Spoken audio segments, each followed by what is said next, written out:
Personalized uncertainty estimates for intelligent blood test ordering. What does that mean? Well, 25% of pathology testing is potentially unnecessary, according to a report by the Department of Health. My research is aimed at reducing the overutilization of routine blood tests, which represent a large part of pathology testing. And what is a routine blood test? Well, it's a test, or a variety of tests that are done on a daily basis to help diagnose patients and also monitor their care throughout their stay in hospital. What usually happens is a junior doctor at the end of their shift will look through the list of patients and decide what tests need to be done in the morning. A phlebotomist or doctor or nurse will come first thing in the morning and bleed all these patients. Ideally, the results will be back in time for the ward round, so clinicians have fresh data to know how to manage their patients for the coming 24 hours. And here's an example. It's a fictitious patient, and maybe it's one of my patients when I first started out as a clinician. It shows blood test results. The green one is CRP, which is a C-reactive protein, and it's a sign of inflammation. And the red one is hemoglobin concentration.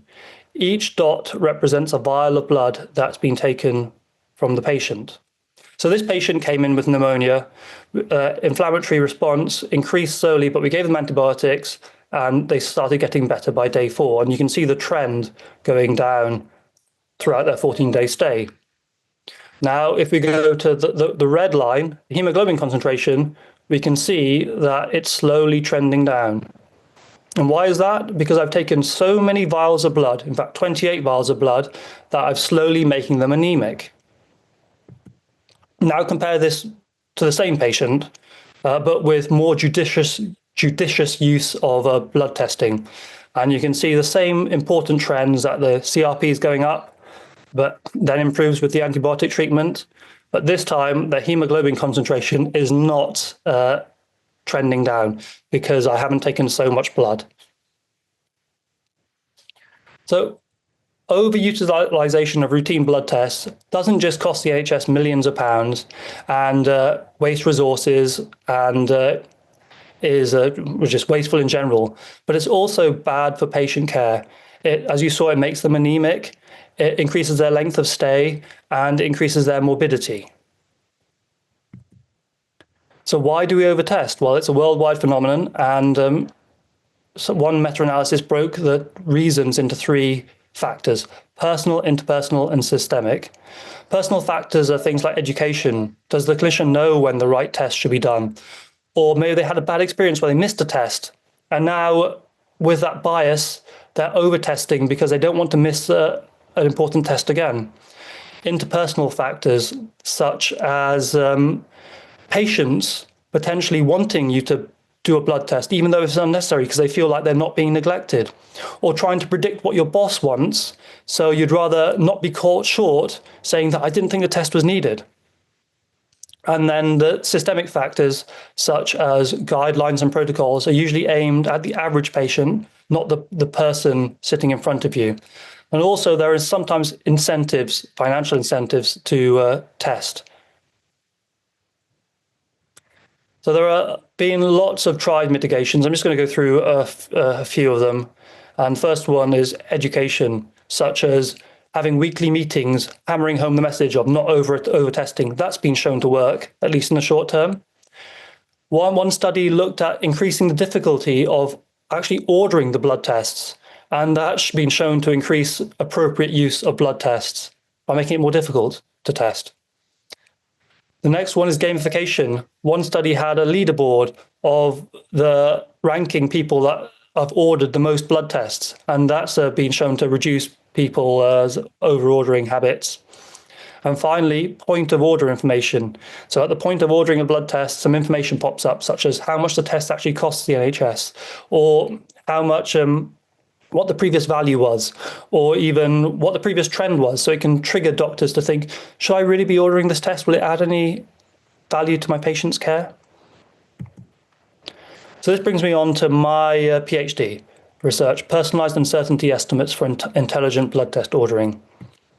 What I'm hoping to do is create a system that predicts what a blood test value would be if you were to take the test, and also give an associated uncertainty about how good that prediction is alongside it. If we take the graph on the left, we'll see that a patient comes into hospital and we do a blood test, and we know exactly what the value is, what the result is. But over time, our understanding of what the patient's true result is gets more and more uncertain, because we've given certain treatments or the patient's situation has changed. It gets to a point where we really think we need to know what the blood test value is accurately to know whether our treatment's working, for example. So we test again. And the same thing happens over the course of time. The uncertainty about how uncertain we are about the blood test gets bigger and bigger and bigger, to a point where we think we need to test again. So what I'm trying to do is use a variety of electronic healthcare data to make the most accurate predictions possible and have associated uncertainties.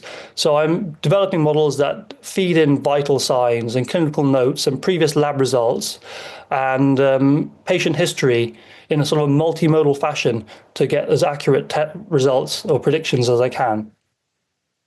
And here's an example of how the system might interact with a clinician. So the system might say a patient's hemoglobin concentration will be stable tomorrow morning.